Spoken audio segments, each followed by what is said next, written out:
자, 전문가님, 다음 주 시장 전략 부탁드립니다. MK전자도 근데 이게 이제 동영상에 들어가면 안 되겠죠. MK전자도 좋은 주식입니다라는 말씀 해드릴게요. 자, 다음 주 시장 전략의 핵심적인 내용을 여러분들한테 말씀드리겠습니다. 차분하게, 가급적이면 한번 차분하게 스토리식으로 한번 풀어드려 볼게요. 왜냐하면 다음 주가 2023년에 두 번째로 중요한 변곡점 타이밍이에요, 여러분. 이 CPI 숫자가 어떻게 나오느냐에 따라 향후 짧으면 60여일, 길면 85여일을 결정합니다. 이 CPI가 어떻게 나오느냐에 따라. 왜냐면은 CPI가 수치가 높게 나와버리면 3월 23일 연준 타이밍에 공격적인 어떤 이야기가 나오면서 주가가 약세를 줄 게 반영이 돼서 시장이 세게 움직일 수가 없어요. 이게 되게 높아버리면 이 FOMC 때까지는 눈치 보기 장세가 나온단 말이죠. 근데 만약에 이 CPI가 좀 긍정으로 나오면 3월 FOMC에서 금리 인상을 한 번 더 하든 거기서 안 하든 거기서 해봤자 0.25밖에 안 하고 그죠? 예. 그러한 긍정적인 요소가 있기 때문에 종합이 위로 튈 수가 있는 겁니다. 되게 중요한 얘기고 여기서 얹어서 바로 이종복 특징으로 이 CPI 때 옵션의 가격 구조상으로 봤을 때 지금 현재 오늘 옵션의 가격 구조를 다음 주 화요일 종가 기준으로 봐야지 되지만 지금 현재 상태로 말씀드려보면 CPI 뉴스와 함께 나올 수 있는 변동성의 폭은 플러스 마이너스 7.5p라는 것도 한번 얘기해 보겠습니다. 7.5p가 이 지표에 따라 우로 아래로 움직일 수 있는 그런 재료입니다. 이게 여러분 이종복은 먼저 얘기하죠. 대신 디테일한 수치나 이런 것까지는 시간 관계상 좀 그렇고요. 자 봅시다 여러분. 아까 환율 얘기한 것도 여기서 연결이 되거든요. 나스닥과 국내장이 최근에 가장 강했습니다. 제가 지난주에 한번 얘기해드렸고 오늘 주봉과 월봉을 보여드리면 아까도 내가 마켓텐에서 얘기했지만 자연스러운 조정, 지금 나스닥 시장은 자연스러운 조정이 들어올 자리에 왔었던 거지 장이 무섭거나 예를 들어서 뭐 그것 때문에 빠지는 게 아니라는 것도 저는 미스터 진단 시청자들한테 이야기합니다. 물론 다음 주에 지표가 나쁘게 나왔을 때 장이 밀릴 수도 있다라는 것도 염두를 두고 거기서 저는 기회다라는 얘기를 해주는 거니까 문제될 건 없지 않습니까? 노프라브럼. 대신 아까도 말씀드렸듯이 그러면 이따가 시간이 남으면 주봉 갈게요. 그래서 어쨌든 나스닥 국내장은 왜 강한 건지를 얘기하는 겁니다. 빅테크 실적 악화, 정리해고 등의 영향으로 한동안 다우 독일이 주도하면서 성장주, 가치주 해갖고 제가 일부에서도 강의하려고 했었어요. 그죠? 예, 가치주 전성시대가 한동안 지속되지 않습니까? 그러면서 성장주가 초토화됐었어요. 근데 물가가 어느 정도 잡히면서 연준의 피봇이 어느 정도 부각이 되면서 다시 성장주가 강세를 주면서 테슬라가 $100 초반에서 $180인가요? 거의 80% 이상 최근에 급등이 나왔죠. 테슬라 가격을 보고 갈까요? 아니 근데 뭐 비슷하게는 아마 맞을 겁니다. 아마 거의 8, 90%가 올라간 거죠. 이 영향으로 물가가 하락하고 피봇 부각에 그죠? 그러면서 미국의 빅테크가 강했고 미국의 이제 다우 30 종목이 약했습니다. 근데 요게 이제 변곡점에서 강력한 고용 및 경제 지표가 강하게 나오면서 긴축 우려가 부각되면서 나스닥이 밀리고 있는 거죠. 그러니까 빅테크 관련주들은 긴축의 그 상극입니다. 빅테크는 긴축 이야기가 안 나올 때는 천하의 주도주가 되지만 긴축의 우려가 부각되면 힘을 못 쓰게 되는 거라는 거 알고 가시라는 말씀 드리는 거죠. 이거에 대한 영향이 이쪽으로 갑니다.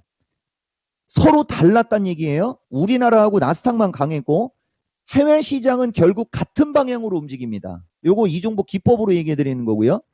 강하게 버틴 나스닥과 국내장이 최근에 약한 다우와 중국 등을 따라갈 거냐. 이게 CPI 지표가 높게 나오면 따라간다는 얘기입니다. 아니면 얘들이 버텼다는 얘기는 CPI를 기점으로 한 번 더 레벨이 업이 될 확률이 있는 거거든요.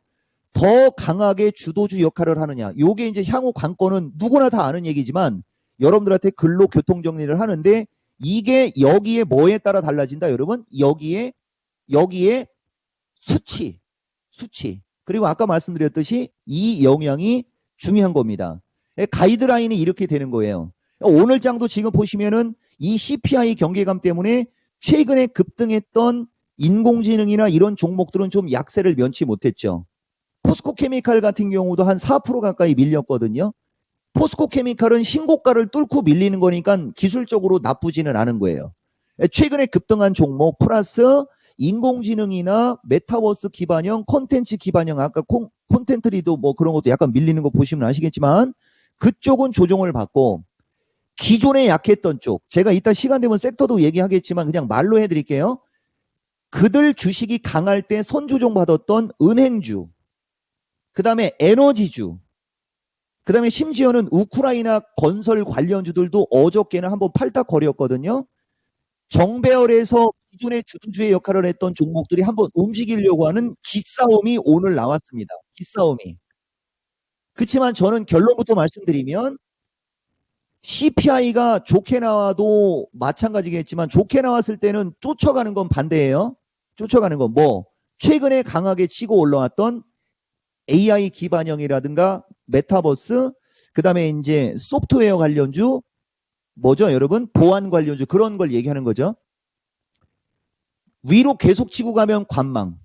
그죠? 그들이 밀리면 저는 그들이 저점 매수를 하는 게 조금 더 유리한 쪽에 어떤 점수는 주는 사람입니다. 그 얘기는 얘기 드리는 거고, 그래서 여러분들한테 제가 드리고 싶은 말씀은 정말 오래 가는 거 말고, 정말로 오래 가려고 하는 주식 말고, 삼성전자 같은 경우도 오래 가려고 한다면 지금은 매도할 필요가 없지만 만약에 조금 더 빨리빨리 움직이거나 가볍게 하고 싶다면 그것도 한번 파는 어떤 그런 쪽으로 다 해서 더 탄력적인 걸로 가라는 의미로 이 얘기를 해드리는 거예요. 정말로 장기 투자하려고 하는 주식을 제외하면 한번 다음 주에 상황을 잘 보면서 고점에 떠 있는 주식들, 고점권 주식이나 움직일 생각을 하지 않는 주식들은 어느 정도 현금 확보를 하면서 향후에 주도주가 될 만한 쪽을 노리는 게 합리적이지 않겠냐. 제가 가끔 가다가 여기서 이야기할 때 적극적 투자 전략, 합리적 선택 이런 단어 가끔 자주 쓰죠. 지금이 그 타이밍이 되는 거예요. 저 CPI의 숫자에 따라 기본 60에서 80일이 결정되는 거니까. 그죠? 예, 여러분들한테 이 말씀 드리는 거고, 지수 밴드 한번 얘기해 드리면 지난주에도 제가 여러분들한테 지수 얘기했거든요. 지수 밴드 이번 주도 같아요. 대신 지난주 거를 잠깐 좀 설명드릴게요. 좀 이따. 그리고 아까 7.5p 얘기했으니까 317을 중심으로 아랫단이 300이고요. 윗단이 331에서 333이거든요. 요거에 대한 조금 부연 설명을 해드릴게요. 만약에 CPI가 발표되는 날 종가가 320이다. 예를 들면 CPI 발표되는 날 종가가, 그러면 여기서 7.5라는 것은 위로 327.5 쪽으로 올라갈 수도 있고 아래로 312.5로 밀릴 수도 있다는 얘기. 이 7.5p의 변동은 그 화요일 날 종가 기준의 변동폭이라고 여러분들이 아는 게 조금 더 좋을 겁니다. 그래서 저는 뭐 그래요. 어차피 지금 경계감이 반영이 되면서 나스닥이 선조정을 받았고 CPI 수치에 따라 지수의 변동은 나오는데 아랫단 아까 말씀드린 거, 윗단 아까 말씀드린 거. 그러면은 시간이 조금 남으니까 아까 시간 남을 때 제가 뭐 해드린다고 그랬죠? 이 섹터 얘기가 더 중요한데, 예, 지난주 지지저항 한번 먼저 얘기해보고 가겠습니다. 지난주 지지와 저항이 여기 보이죠, 여러분? 예, 지난주 지지와 저항 317을 중심으로. 중요한 것은 여기도 보면 이번에도 조정이 온다면 기회가 맞다. 이렇게 돼 있죠. 자, 지난주에 주식시장, 여기서 선물시장 차트를 갖고 기술적 분석을 좀 해볼까요? 이번 주에 밀릴 때 보시면 저게 2월 2일 전략인데 2월 7일 날 318 찍었죠, 여러분. 1p 차이 정도 오차 나왔어요. 그리고 다시 327. 지금은 323단이란 말이에요. 근데 지금 아까도 말씀드렸듯이 보세요. 지금 나스닥이 살짝 꼬리 달고 낙폭을 줄였는데 이게 아까 얘기한 해외시장 필살기. 나스닥이 폭락을 하고 있는데 우리나라 야간장 아까 들 빠졌다고 그랬죠. 보면 우리나라는 나스닥이 우리나라가 마감을 할 때 323.8로 마감을 할 때 나스닥은 12,400이 있었어요. 여기보다도 아직도 밀려 있는데 강보합으로 돌아섰지 않습니까? 세단 얘기입니다, 이거. 되게 센 거예요, 시장 자체가. 다시 이쪽으로. 우리나라는 지금 보면 여기서 삼각형 패턴도 한 말씀 드려볼게요, 여러분. 기존하고 다른 점이 있어서 말씀드리는 겁니다. 이래서 저도 참 이해가 좀 안 가는데 기존의 고점에 왔을 때 보면 기술적으로 고점이 깨지 고점을 낮추면서 밀렸고 저점을 깨면서 밀렸죠. 근데 여기서도 11월 달에도 쌍봉으로 줄 때 저점을 깨면서 움직였어요. 근데 희한하게 여기서는 고점을 못 넘어갔어도 저점을 안 깨고 있단 말입니다. 이게 하늘에 떠 있는 대칭 삼각형 패턴이거든요. 그러니까 여기와 여기 이 두 군데보다는 지금이 분명히 강한 장입니다. 여기와 여기보다 강하다는 얘기는 다시 가고 싶다는 얘기가 되는 거죠. 밀림은 적극 기회가 맞는 겁니다. 적극 기회. 근데 밀릴지 안 밀릴지까지 제가 장담을 못할 만큼 지금 주식시장이 외국인 수급, 환율, 여러 가지 국내장의 삼성전자 등 여러 가지 변수가 희한하게 강하다 이거예요. 그게 이제 다음 주에 커플링이 될 거냐 아니면 가기 위해서 그렇게 버텼던 거냐는 그때 결정이 되니까 그런 상황 보면서 투자를 하시면 큰 돈 벌지 않겠나 이런 말씀 드리겠습니다.